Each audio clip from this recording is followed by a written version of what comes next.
guys, and welcome to another What I Ate Wednesday. You'll have to excuse me, I have the hiccups this morning. So I'm having this morning for breakfast what I like to call a caramel smoothie. It's basically a bunch of frozen bananas, blended with water, 5 dates, and a little bit of lucuma powder. And I'm just gonna go ahead and put it in here and give some to baby Leia as well. So what I've got going for lunch, I've got a bit of a two-part. I still have hiccups. It's ridiculous. I've got zoodles here, just one zucchini spiralized, cherry tomatoes. The dressing is made out of zucchini, bell pepper, a spicy pepper, and some sesame seeds and a little bit of lemon and cilantro. Right, so here's my lunch. I've already eaten so much of my zoodle pasta. And now I've got my fries out and I'm probably gonna dip in the sauce. So there was a couple of things that I wanted to talk about in this What I Ate Wednesday. The first one being that I wanted to talk about some things I'm going to be changing about my diet. So for the past, I want to say 3 months or so, I have definitely increased my intake of vegan junk food, and I really don't feel very good on it. I've started experiencing some bad digestion. I'm breaking out. My hormones seem to be out of whack. I'm actually going to the gynecologist. If you don't follow me on my family channel, I'm going to the gynecologist on Friday, and it's just because I've had kind of a weird menstrual cycle, and I think it has something to do with going from, I'd say in August, probably from May until August, I had a really clean, whole foods, vegan diet. I was feeling really good. My hair was amazing. My nails were amazing. They're starting to get a little better now that I've gone back to a more whole foods diet.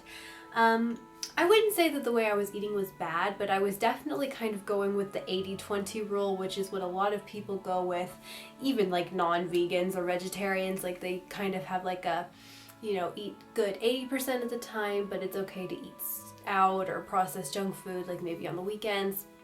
And for me, it was starting to become a bit of a habit buying vegan processed food. I was buying a lot of the cheeses instead of making my own cheeses. I was buying a lot of the desserts. I was going out to eat, eating deep fried food fries and burgers and just all those kinds of things. So I think that that's playing a big role. I think my body's not really sure what route I'm choosing to take here. Am I going the unhealthy food route, or am I going to be healthy? I think sometimes we think that if we are healthy, at least some of the time, our body's going to be okay, but actually if you keep putting stuff into your body that's not good for it, it's almost pointless in a way. I wouldn't say that it's as bad as only putting in junk food, but it definitely kind of takes away from the, I guess the point of eating healthy food. Yeah, so I feel for me, what I need to do is really focus on,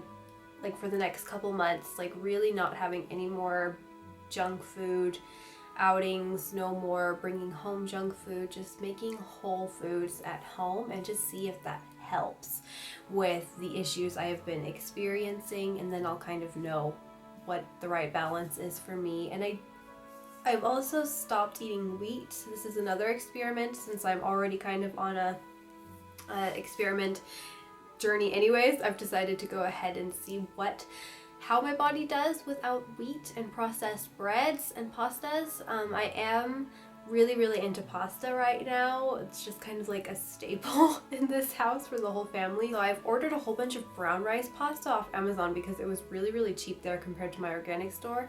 And I'm going to be experimenting with gluten-free, wheat-free alternatives, and I don't necessarily think that everybody has to do that. I just kind of am curious because I know that I didn't really realize that I had a dairy sensitivity until I had gone without it for a certain amount of time. Maybe reducing the amount of wheat or eliminating it is going to help me as well. I've been without wheat now and completely whole food diet for the past week, and my stomach feels a lot flatter. I've also started upping my fat intake, eating more nuts and seeds, avocados, as I do think that could cause hormonal imbalance, this whole high carb, super low fat thing. I don't know if it's for everybody, especially for lactating women. I don't know, I guess women who have just ever had problems with their menstrual cycle, I wouldn't really recommend going super low fat. Like, I know people who will like have no fat in a day. Like, you know, they'll have 2 fruit meals and then have potatoes in the evening, and then that means they've had like 0 grams of fat. In the past, I went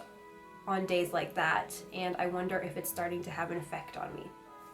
So I've decided to start upping my fat and just see if that also helps with the problems I've been experiencing. So yeah, I'll be sure to let you guys know how that goes. Another thing I wanted to talk about, and I don't want to talk about this too much, I did feel really called to talk about Essena quitting social media, and I think what she's doing is really, really inspiring, and I think like her overall message is really inspiring and so important.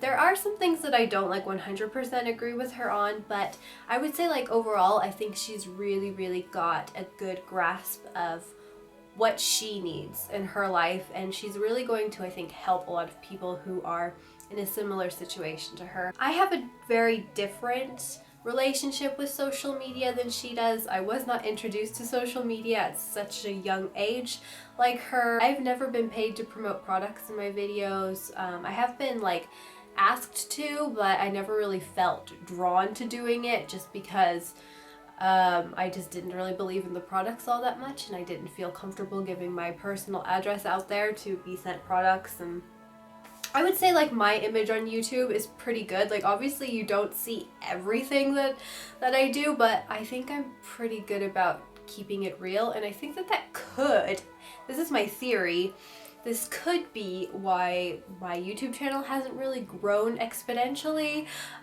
because I am so real and people seem to really like these really picture perfect people, you know, people who are playing the social media game kind of thing, and I haven't really done that at all, and I don't really have like a picture perfect image. Like I never wear makeup. Yeah, I don't know, I've always been pretty true to myself, I would say. I'm really happy that she has come out to talk about how she's doing this for her 12-year-old self, because she was so unhappy at the time, and she does worry about the girls who are growing up with Instagram and seeing these images of these beautiful, perfect women with all these followers and likes and stuff like that. And I can see how that can be really discouraging for a lot of younger girls, and not just for younger girls, but for girls like myself. Like when I first found Essena, I don't remember how I came across her. I'm pretty sure I came across one of her YouTube videos first, and I'm glad I did, because I really was drawn to her mostly by her personality. It wasn't her physical appearance, like pretty much at all. Like I thought she was really cool, and I think in one of the videos, I think the very first one I ever saw of her, she was talking about social media and how you can create a perfect image of yourself online. That was kind of like her intro at the time. And I think it's interesting that now she's quitting it, and she's basically promoting this message, which I think in a way, I mean, I don't know, but I think that this is kind of like what her life, maybe not purpose is, but I think that she's definitely onto something that she was kind of made for. Like it just seems really perfect what's going on with it, and I'm just really happy about that. And yeah, so I found her first through, I hope that this isn't annoying for the What I Ate Wednesday. I will go ahead and put a clip of where the next food clip is, in case you guys just don't want to hear me babbling. So I found her on YouTube first, which I'm really happy I did, because when I did go to her Instagram page, I did actually have like moments of envying her, and I didn't feel that way when I watched her videos, because I just thought she was like this really cool, you know, I thought she was pretty, but I thought she was just this really cool, down-to-earth, like really realistic person in her YouTube videos, and like the way she presented herself seemed really authentic.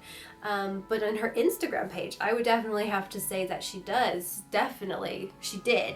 have those pictures up anymore, but she did come up with having like this perfect life with the perfect body and like being happy all the time, and she had so much followers. And I definitely come from a past of envying girls with naturally slim bodies, because I've always been on the kind of short, more curvy side, and actually have suffered from childhood obesity when I was younger and stuff like that. So I have a lot of self-image, and I've suffered a lot from eating disorders in the past as well.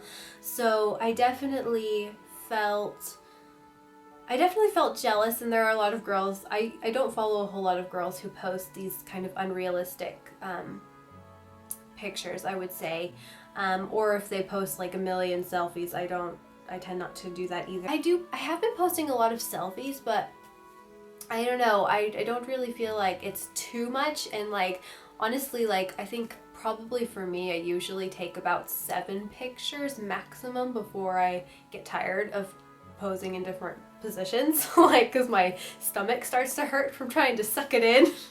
And I'm just like, okay, I'm done with this shit. But like to hear that people like go and get these professionally done and photoshopped and like literally like gone through 100 photos until they found the one that's like 100% perfect, I can see how that is incredibly just draining, and you know, putting yourself under so much pressure. And I'm really glad that she's just come out about it, because I mean, I can't stand Instagrammers who only post these really, really fake looking photos. And honestly, like there are some people who really do think that's real life. I personally don't, I never really have, but there are especially young impressionable girls who think that's real, and they are going to starve themselves to try to look like her, or they're going to you know, do a whole bunch of self-harming things and be really depressed. And there is so much more pressure these days on younger girls than there was when I was growing up even. So that's another thing I want to talk about, is I want to start up a series kind of talking about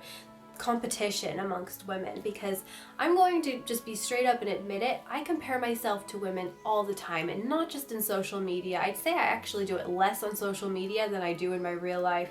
Like when I'm at the beach in my bikini, I feel really insecure, and I will see like a really, like somebody who I think has the ideal body walk by, and I will feel really shit about myself afterwards. And I want to like get into a video series like talking about how we can, instead of getting jealous of each other, but more empower each other, and also not feel ashamed to admire another woman's beauty, if that makes any sense, without, you know, obviously everybody thinking that you're like a lesbian or something. Not that there's anything wrong with being a lesbian, but why can't a straight woman look at another woman, give her a compliment, and, you know, not really mean it without just like personally attacking herself afterwards? And it's something that I've struggled with for so long. Like, you know, I've been jealous of girls who I think especially have the perfect body for such a long time, because I have struggled with my own body image so much that I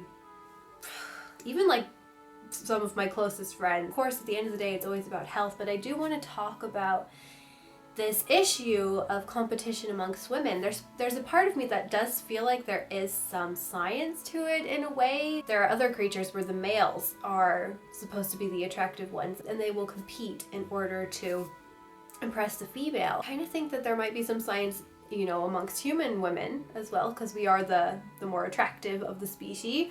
We are the ones who are supposed to be kind of luring the guys in. Is it natural for women to feel this sort of competition instantly when they see another beautiful woman? And I want to try to figure a way out of that, and just instead of being jealous, be able to admire the other beautiful female, if that makes any sense. So okay, that is all I wanted to talk about, and we'll go back to what I'm eating. So it is snack time / dessert time. I am having some chocolate date balls, which I made with some cashews as well, and then I just popped them in the freezer. These are so freaking good. Alright, so it is dinner time, and it is still bubbling. Look at that. It is a vegan lasagna that's also gluten-free. It's made with zucchini, eggplant. I guess it's kind of more of like an eggplant zucchini parmesan. Really, that's probably what it is. The topping is cashew, cheese, and I have a whole bunch of herbs and spices in there. It looks really good. And then I'm in the process of making myself like some zoodles to eat along with it. And then, oh, did I show you guys these yet? I don't think so. I made, oh yes, I did show you these. I had a huge brain fart right there. Yeah, I've still got some more of these, which I'm gonna have for dessert. And I might have some bananas just because this is a really low carb meal. And that's it. I hope you guys enjoyed the video, and I will see you guys in my next one. Bye!